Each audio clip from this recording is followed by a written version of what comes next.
Hey, welcome. This is Dan Walker. I'm one of the pastors at Temple Baptist Church here in Cambridge, and this is Men to Men.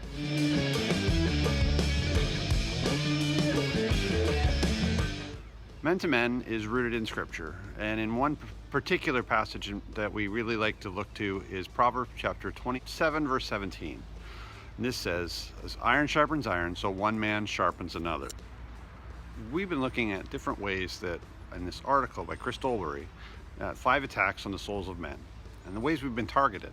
First, we looked at pride, then identity, and then being passive. Today, I think there's one that we can all really connect with.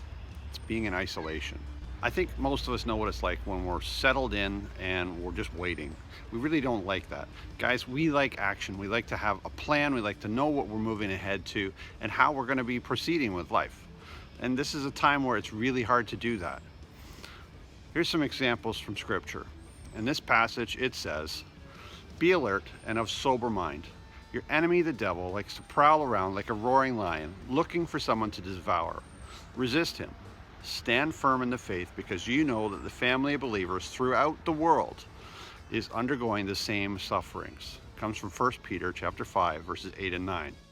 Now, I know you probably are thinking about this lion image, roaring lion seeking who may devour.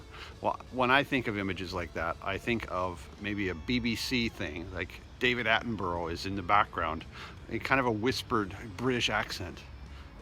Do you get that? Because I certainly do. What are the lions really looking for? Are they looking for the sick and the lame to pick off?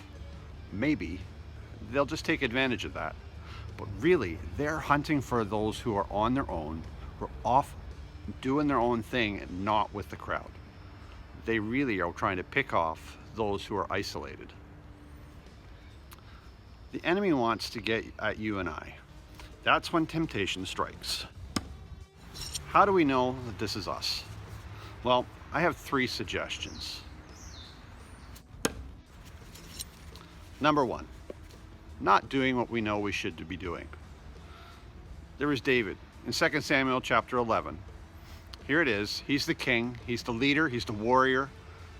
He's not doing what he should be doing. He's at home. And we know the story as it progresses. He's at home relaxing and not with his band of brothers.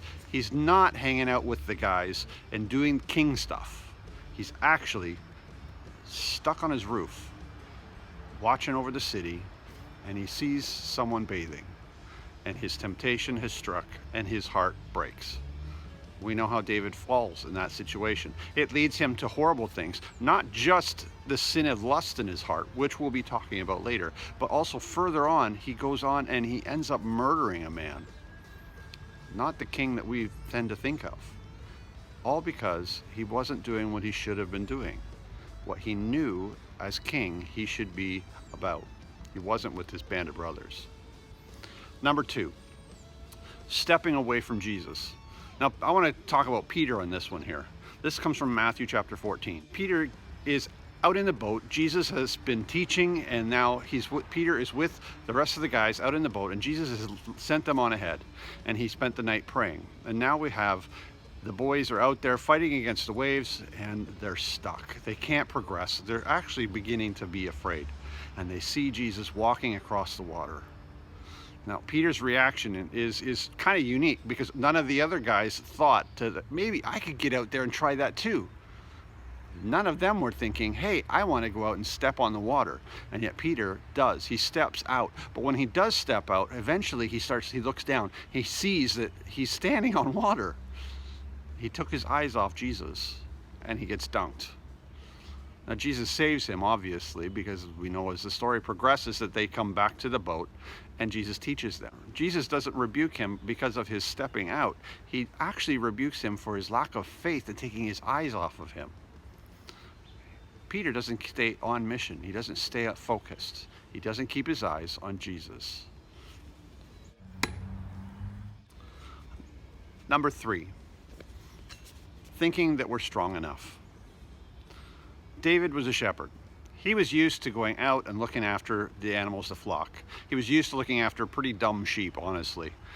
They would get themselves into all sorts of trouble and wander away willingly. Peter, he was a fisherman.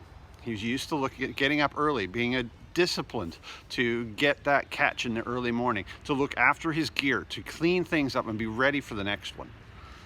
Both of these guys knew how to work hard, but both of these guys, when isolated, fell hard. David, in his lust, committed adultery and eventually murder, and he lied to many, many people and made others complicit to it. Peter, when he was left on his own, he denied Jesus 3 times, and his impulsiveness cost people pain and suffering. And yet Jesus used him and set him up as a leader because of his heart. You know, where are we at? Are we thinking we're strong enough and on our own, we got this? Or are we depending on Jesus for strength? We need the team. These guys, when they were together, they did amazing things. When they were shoulder to shoulder with their band of brothers, they were on it.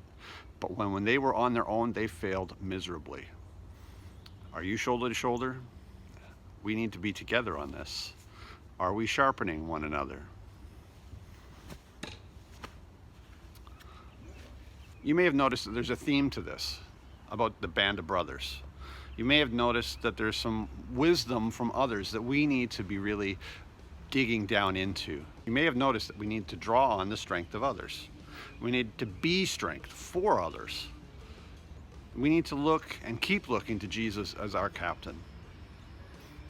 And one of my favorite movies, Lord of the Rings, there's this one scene that is a particular favorite of mine.